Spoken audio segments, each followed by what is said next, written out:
Սիրելի քույր երեխայներ, այսօր մեր թեման է եկեղեցի, Տիրոջ եկեղեցին, դա այնքան կարևոր ու այնքան մեծ թեմա է, որ հնարավոր չի կարճ բացատրել ամեն մանրամասնությունը, բայց որովհետև դրա համար եւ ժամեր եւ նույնիսկ օրեր են պետք, որպեսզի մենք մանրամասը քննենք, շատ կարևոր է, բայց կուզեմ հիմի պարզապես հիմնակարերի ձևով, որպես հիմք գցելու ամենակարևոր բաները, որ եկեղեցու հետ կապված է, այդ մասին մի քիչ կիսվեմ։ Առաջինը, Հիսուսը ասեց. Ես պիտի սարքեմ իմ եկեղեցին եւ դժոխքի դռները չպիտի քանդեն։ Այսինքն Հիսուսն է հեղինակը, ճարտարապետը եւ լրիվ Հիսուսն է սարքում իր եկեղեցին։ Մարդը երբեք չի կարա սարքի եկեղեցի։ Մարդը կարա ինչպես կենթանի քար հանդիսանա, որպեսզի Հիսուսը, եթե այդ մարդը կենթանի է, այսինքն վերստին ծնված է, Հիսուսը կարող է իր եկեղեցին որպես սուրբ տաճար, այլաբանորեն եմ ասում, այդ կենթանի քարին դնի իր եկեղեցու շարքի մեջ։ Բայց երբեք մարդը չի կարա եկեղեցի սարքի։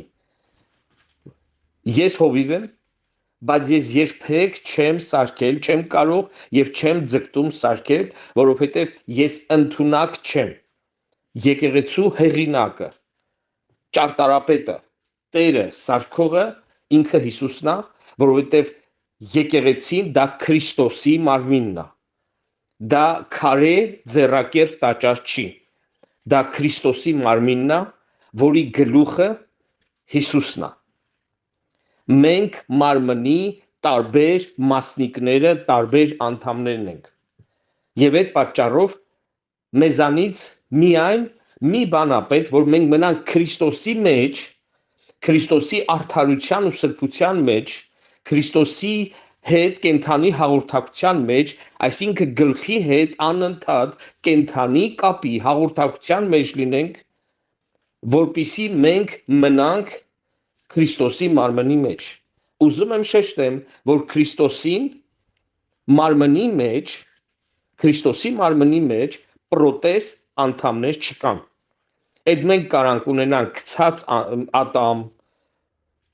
այդ մենք կարող ենք ունենանք դնովի ինչ-որ մի օրգան, ես շատ գիտեմ հիմի ցավոք սրտի մարդիկ կորցնում են որոցը մի բան ու դրա տեղը փոխարինում են արհեստական մի որոցը ուրիշ օրգանով, մատ, ձեռք, ոտք եւ այլն։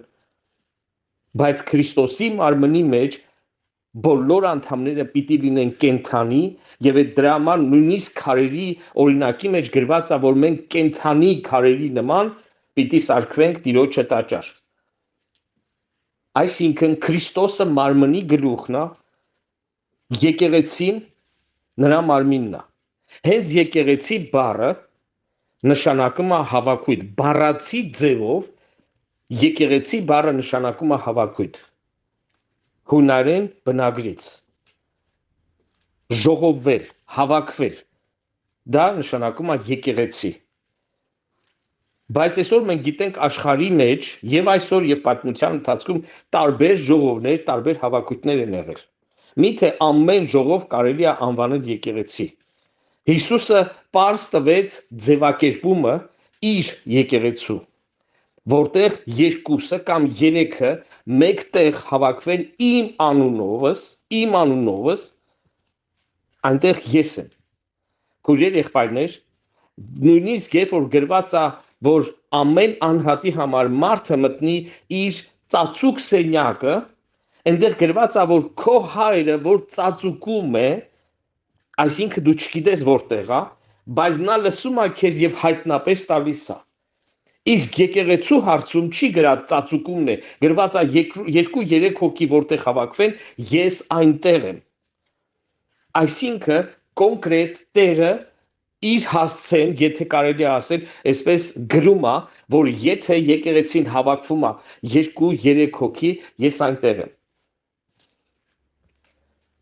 Ես միշտ հորդորում եմ մեր եկեղեցում ու ուզում եմ, որ դուք էլ որպես Տիրոջ եկեղեցի նույնպես, ես շատ անգամներ եմ դա ասել, ուզում եմ կրկնեմ, որ եթե նույնիսկ ես կարանտինի հետ կապված, վիրուսների հետ կապված, որքանով որ հնարավոր է, շաբաթվա մեջ գոնե ամենակիչը մեկ անգամ, երկու անգամ համատեղ, եթե մարդը ընտանիք չունի, մենակ է, գոնե 2-3 հոգի եւ ավել հավաքվեն, որպիսի իրար հետ աղոթեն, Տիրոջը փառավորեն, Տիրոջ խոսքը, դա շատ կարևոր է, որովհետեւ դա է կոչվում եկեղեցի։ Նույնիսկ երբ որ քրիստոնյաներին ժամանակին ամբողջ պատմության մեջ հիմա նույնիսկ կան երկիրներ, որտեղ դա կա, գցել են բանտը, նրանք հենց իրանց մոտ մարդիկ են եղել, վկայել են եւ այդ վկայության միջոցով դարձի են եկել մարդիկ եւ նրանք մենակ լինելով դարձել են 2-ը, 3-ը եւ ավելին։ Այսինքն եկեղեցին դա հավաքույթ է։ Եվ ես հավատում եմ, որ քրիստոնյան նույնիսկ եթե մենակ ընկնի ինչ որ միտեղ, բանտում կլինի կամ մի օտար երկրում կլինի, նա կամած սկսում է աղոթել, որպեսզի պտուղ տա, կամած սկսում է աղոթել, որպեսզի վկայի մեկին, որպեսզի դարձի գա մեկը, որովհետև Տիրոջ եկեղեցին սերմի նման է, նա աճում է եւ պտուղ է տալիս, աճում է եւ զարգանում է։ Սիրելի քույրեր, եղբայրներ, Տիրոջ եկեղեցին դա մեկտեղ հավաքվել է Քրիստոսի անունի շուրջը։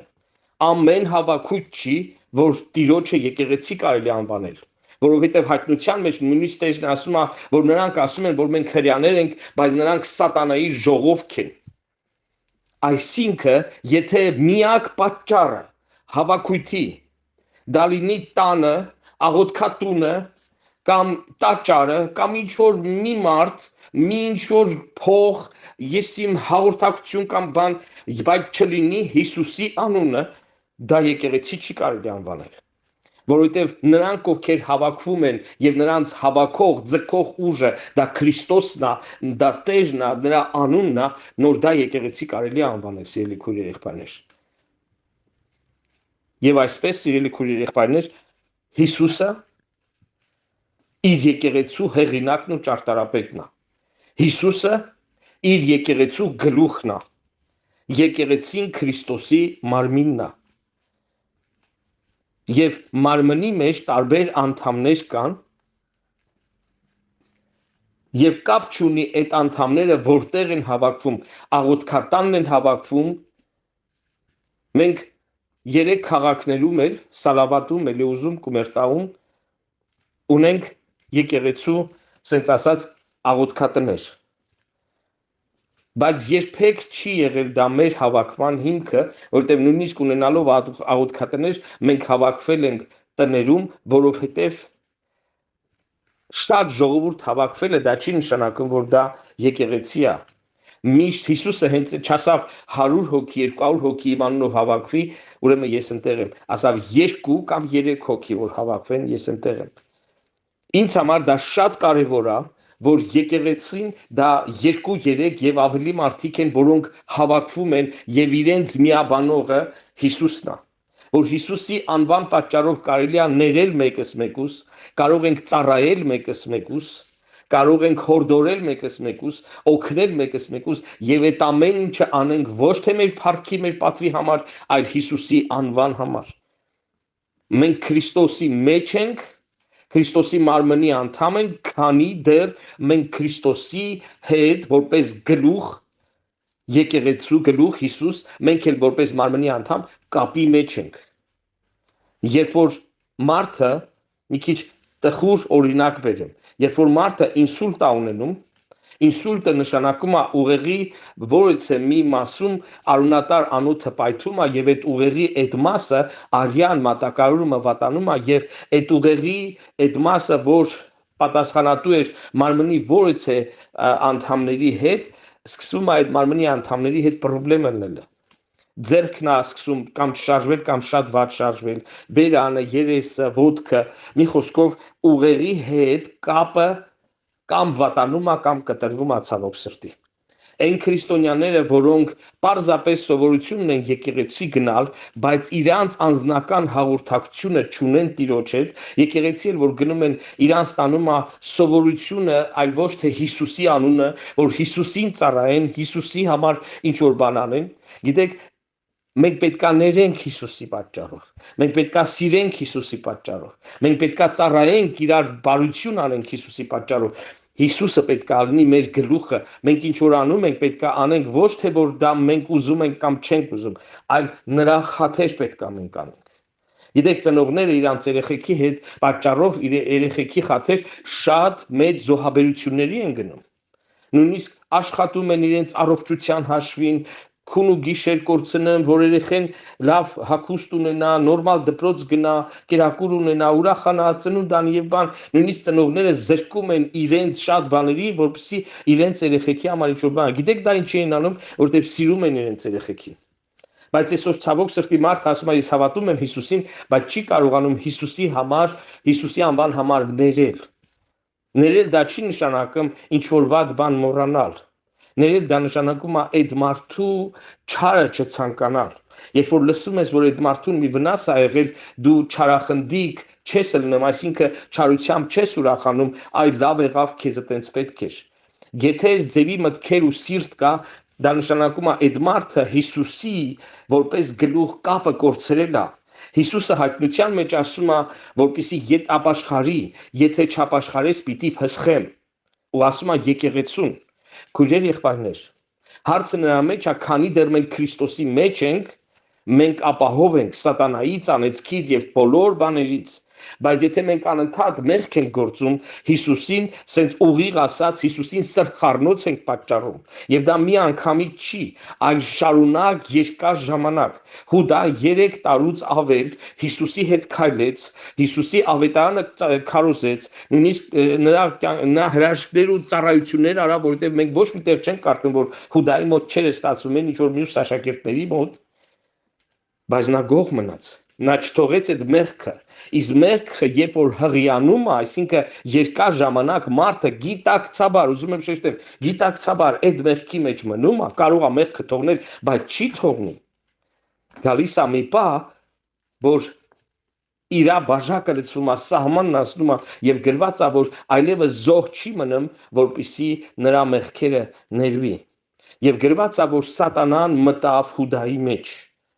Սիրելի քույրեր եղբայրներ, դա կորած մլորած մի ինչ որ տեղի քրիստոնյա չէր, դա Հիսուսի ընտրած 12 առաքյալներից մեկն էր, աշակերտներից մեկն էր։ Եվ գրված է, որ Հուդան, որը դարձավ, ռուսերենում ասում է «сделался», այսինքն նա այդպիսին չէր ընտրված, բայց նա դարձավ դավաճան, ուրացող։ Սիրելի քույրեր եղբայրներ, ոչ ես, ոչ դուք, մենք Հուդայից լավը չենք։ Չմտածեք, որ մենք այդպես բան չենք անի։ Հարցը սրա մեջ է, եթե մենք ունենք մեղք գիտակցաբար եւ այդ մեղքի մեջ հարատևում ենք, կգա մի պահ, որ մենք կսկսենք արդեն Հիսուսի մեջ սրտխառնոց առաջացնել։ Մենք նրա մեջ ենք, նրա մարմնի անդամն ենք։ Բոլորս էլ լավ տեղյակ ենք, որ երբ որ մենք մի բան ենք ուտում համեղ, ուտում ենք, բայց եթե հանկարծ մեր կերածը, ասենց հայերեն ասած, մեր վրա չի նստում, թունավորվում ենք, ինչ ենք անում։ Ընդհանրապես, երբ որ մի փոքր սրտխառնոց ենք զգում, մի անգամից չենք գնում ու սիրտ հետ տալի։ Կներեք sense մանրամասնությունների համար։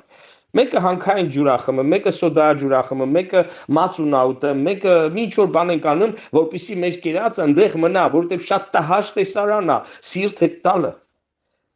Եվ տեսեք ինչքան էր արդեն հասցրել այս եկեղեցին, որ Հիսուսն ասում է ապաշխարի, եթե ոչ, պիտի փսխեմ։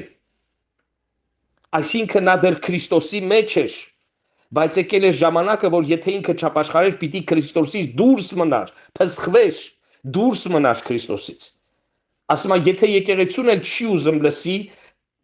Այսինքն դու տեսնում ես մեր գործերին հանդիմանի, եթե չի լսում մեկին վերցրու գնա հանդիմանի, ես մի քիչ արագ եմ ասում այդ բասը, հիշում եք դա, բայց եթե չի ուզում գնա եկեղեցուն ասա, եթե եկեղեցուն էլ չի ուզում լսի, թող քեզ համար լինի որպես թե հեթանոս, հեթանոս այսինքն մնաց եկեղեցուց դուրս, Քրիստոսի մարմնի մեջ հեթանոսներ չկան։ Օտարներից գրված է Գործք առաքելոցի մեջ, օտարներից ոչ մեկը չէր համարձակվում միանալ Տիրոջ եկեղեցուն։ Սիրելի քույրեր, եղբայրներ, այսօր ես ուզում եմ կարճ ու ամենակարևորը բացատրեմ, ես այսօր ծառայությունների մասին չեմ ասում, որովհետև դա ուրիշ թեմա է, հենց միայն եկեղեցու մասին։ Քրիստոսն է սարքում, շինում իր եկեղեցին։ Նա է գլուխը եկեղեցու, որովհետև եկեղեցին Քրիստոսի մարմինն է։ Ամեն մարմին պիտի մարմնի անդամ պիտի կապ ունենա ուղեղի գլխի հետ։ Մենք պետքա Տիրոջ հետ կապ ունենանք եւ խոսքի մեջ Տիրոջ խոսքի մեջ գրված է, որ սատանան ամբողջ ջանքը անում է, հենց այդպես գրած է, որ ջանք անում է, որպեսզի գլուխը բռնի։ Այսինքն նրա ամբողջ ջանքը նա է, որ կտրի քո եւ Քրիստոսի մեջ կապը։ Եվ այն քրիստոնյաները, որոնք դադարել են իրենց անձնական հաղորդակցությունը Տիրոջ հետ, նրանք կամաց կորցնում են իրենց կապը Տիրոջ հետ։ Երբ որ մենք խոսքը կարդում ենք ոչ թե ինչ որ բան գրված, այլ որպես Տիրոջը խոսքը, որ Տերը մեր հետ խոսում է իր խոսքի միջոցով։ Երբ որ մենք անկեղծությամբ աղոթքի մեջ ենք գալիս Տիրոջ հետ, մեր սիրտը դատարկում, մեր մեղքը խոստովանում, մեր փառաբանությունը անում ենք, մենք Քրիստոսի հետ կապի մեջ ենք լինում աղոթքի եւ խոսքի միջոցով։ Եվ երբ որ մենք այդպես անում ենք, մենք միշտ ձգտում ենք քրիստոնյաների հետ մեկտեղ փառավորել։ Այն քրիստոնյան, որը չի ուզում եկեղեցի գնա, ասում է ես տանը կաղոթեմ, կփառաբանեմ, դա նշանակում է, որ այդ քրիստոնյան եկեղեցու Քրիստոսի մարմնի պրոտես անդամ է, դա կենթանի անդամ չի, որովհետև կենթանի անդամը միշտ ուզում է կապ ունենա։ Եթե մարդը վերցնի, չեմ ասում անի, պարզապես այդ բանը կա ու ուժեղ կապի թելով ուժեղ կապի իր մատը, այդ կապած տեղից ներքև մատը կսկսի սկզբից սպիտակել, կարմրել, հետո կսկսի կապտել եւ հավատացեք, հետո այդ մատը կսկսի փթել, կենթանի մարմնի վրա կսկսի փթել։ Ինչն է պատճառը, որովհետեւ արյան միջոցով եւ ներվային համակարգի միջոցով կապը գլխի հետ կապվեց եւ գլխի հետ այլևս կապ չունի։ Ամբողջ մարմնի հետ կապը կտրվեց։ Եվ այն մարդիկ, ովքեր ասում են մենք եկեղեցի չենք գնա, մենք տանը կաղոթենք, գիտեք ինչ, կարելի է տանը մի օր աղոթել, 2 օր աղոթել, 10 օր աղոթել, բայց նա ով որ իսկապես Տիրոջը եկեղեցու մարմինը նա միշտ ձգտում է ընդհանուր դավանության, ընդհանուր հավատքի, որովհետև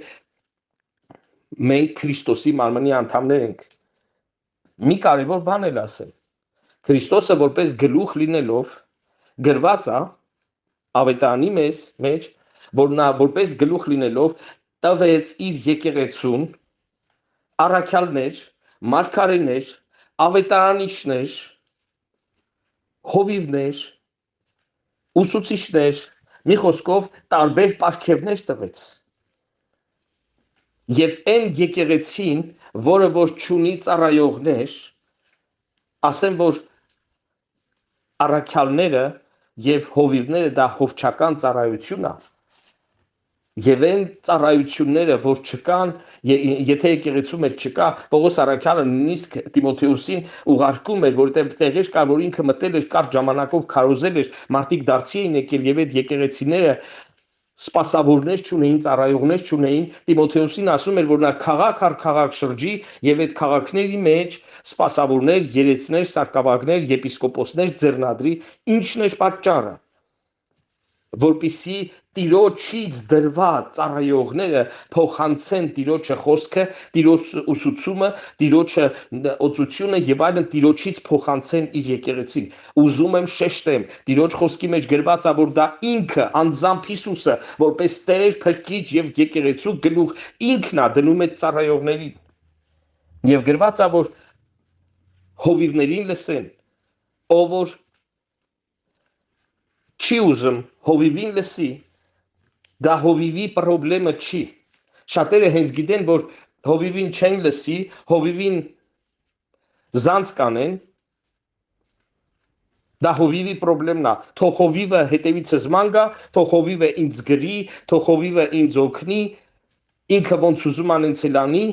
ես չեմ ուզում, են չեմ ուզում, ասեմ ձեզ սիրելի քույր եղբայրներ, դա հովիվի պրոբլեմը չի, դա մեր պրոբլեմն է, որովհետև հովիվը, եթե մենք չենք ուզում, որ նա մեզ ծառայի, հովիվի գործը թեթևանում է, բայց մեր գործը վատանում է։ Եվ այդ պատճառով նրանք, ովքեր որ սովոր են, ինքնագլուխ ապրեն, մեկ-մեկ եկեղեցի գնան, աղոթեն, գիրք կարդան, այդ անձնավորությունները ու ըստ իրանց մտածում են, որ հենց լուրջ մեղքի մեջ չենք, այդ անձնավորությունները ուշ թե շուտ ծառից կտրված ճյուղերի նման, ծառից ճյուղը որ կտրում ես գցում, նա սկզբից կանաչ է, հաջորդ օրը նույնիսկ գալիս ես տեսնում ես մի քիչ թառամել է, բայց կանաչ է, բայց ընթացքում այդ ամեն ինչը փթում է ու թորոմում ու չորանում, դա մի անգամից չի լինի, եւ եկեղեցին այն է, որ Տիրոջ տանը հավաքված մարդիկ Տիրոջ կողմից դրված ծառայողներ, սպասավորներ ունեն։ Եվ սպասավորները, ծառայողները, ռուսերենում ասում են նաստավնիկները, նրանք ովքեր որ ունեն իրանց խրատողներին, ծառայողներին, այդ մարդիկ կարող են աճել, որովհետև հենց Հիսուսը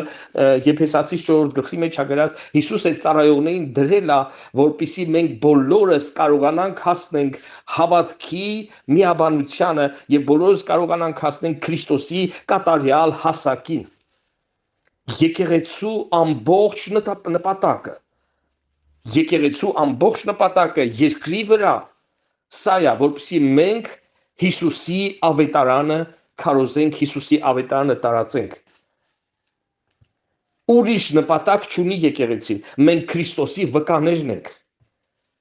Մեր նպատակն է, որպեսզի երբ որ մարդը դարձի է գալիս, գա ու այդ մարդը թե 3 է դարձի եկել, թե 10 տարի հետո է դարձի եկել, այդ բոլորի նպատակը, բոլոր եկեղեցում գտնվողների նպատակն է, որպեսզի բոլորս քանի գնա օրս օրի վրա նմանվենք Քրիստոսին եւ մեր վերջնային նպատակը, որ մինչև մեր կյանքի վերջը մենք պետք է ձգտենք ու դրա մեջ կատարելանանք ու հասակ առնենք, դա Քրիստոսի կատարյալ հասակին հասնելն է։ Որ մենք ունենանք նույն սիրտը, նույն մտքերը, նույն զգացմունքները, նույն սերը, նույն սրբությունը, նույն ամեն ինչը, ինչ որ Քրիստոս Հիսուսի մեջ է։ Եվ այդ պատճառով սիրելի քույր եղբայրներ, Տերը դրել է իր եկեղեցում ծառայողներ եւ սպասավորներ։ Եվ դա չի դրել ծառայողների համար, դա դրել է բոլորի համար։ Ես հովիվ եմ, բայց ես կարիք ունեմ, որ իմ համար աղոթեն։ Դուք էլ կարիք ունեք, որ ես ձեզ համար աղոթեմ։ Երբեք չի գրված, որ ամեն մեկս մեր համար աղոթեն։ Գրված է մեկուտ համար աղոթեք, որպեսզի բժշկվեք։ Գիտեք, դուք նկատած կլինեք, որ ձեր հավատքը ուրիշի համար ավելի է շատ, քան ձեր համար։ Այդ պատճառով մենք պետք է հասկանանք մի շատ կարևոր բան, որ եթե մենք ունենք հավատք, ունենք պարգև, ունենք նախանձավորություն, սեր, դա մեր համար չի, այլ ուրիշի համար է, եկեղեցու մեր քույր եղբայրների համար է։ Եվ մենք ավելի պատղաբեր ենք լինում, եթե մենք անում ենք ոչ թե մեր համար, այլ եկեղեցու համար։ Մարգարեն, որ իր համար մարգարեանում է, դա մի քիչ ցնդատություն է, ոչ թե հիմարություն է։ Մարգարեն միշտ մարգարենում է ուրիշի համար։ Նույնիսկ մարգարեն չի կարողանում իր մասին իմանա, մյուսի կարիքը ունի, որպեսզի իր մասին իմանա Տիրոջից։ Եվ այն ծառայողը, որը ինչ որ հրաշագործություններ, բժշկություններ կամ ինչ որ պարգև ունի եկեղեցու մեջ ու ինքը հպարտանում է, որովհետև ինքը մտածում է, որ իր կարիքը բոլորը ունեն, ինքը ոչ մեկի կարիքը չունի, եւ այդտեղ խորտակվում է։ Մենք պետք է հասկանանք մի շատ կարևոր բան։ Տերը դրել է իր եկեղեցու մեջ, ինքն է դրել իր եկեղեցու մեջ ծառայողներ, որպեսզի ամեն ծառայողը կարիք ունենա մյուս ծառայողի հետ եւ բոլոր եկեղեցու անդամները կարիք ունենան բոլոր ծառայողների եւ ծառայողները կարիք ունենան բոլոր եկեղեցու համար եւ այդպես եկեղեցին առողջ, հավասարակշռված, առանց ծայրահեղությունների կաճի ու կզորանա ու կենթանի կմնա սիրելի քույր եղբայրներ։ Եվ այսպես Աստված բնակվում է ոչ ձեռակերտ տաճարներում։ Կապ չունի մենք որտեղ ենք հավաքվում, տնային եկեղեցիներում, թե աղոթքատներում, թե բնության մեջ, Քրիստոսի եկեղեցին այնտեղ է, որտեղ 2, 3 եւ ավելին Հիսուսի անվան շուրջը հավաքվում են։ Հիսուսը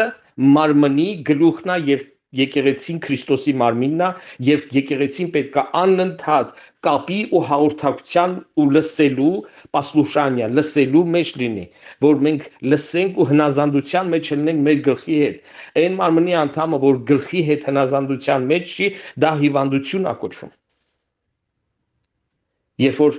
ես մի քիչ տխուր ցավալի բան եմ ասում, երբ որ մարդու ձեռքը ուժեղ դողում է, ինքը չի ուզում դա անի, բայց չի էլ կարողանում կառավարել, դա կոչվում է հիվանդություն։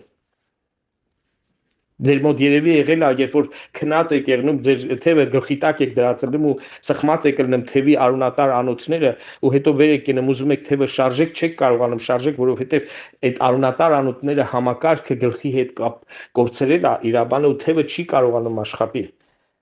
Արյան դերը Սուրբ Հոգին է Քրիստոսի մարմնի մեջ, Սուրբ Հոգին է կատարում այդ կյանքի դերը, որովհետև կյանքը արյունի մեջ է, Սուրբ Հոգին է, որ Քրիստոսի մարմնի կյանքն է, այսօր Սուրբ Հոգին մեր մեջ է, այսօր Սուրբ Հոգին երկրի վրա է եւ նա եկել է, որպեսզի մեզ պատրաստի որպես սուրբ, սպիտակ, ճերմակ,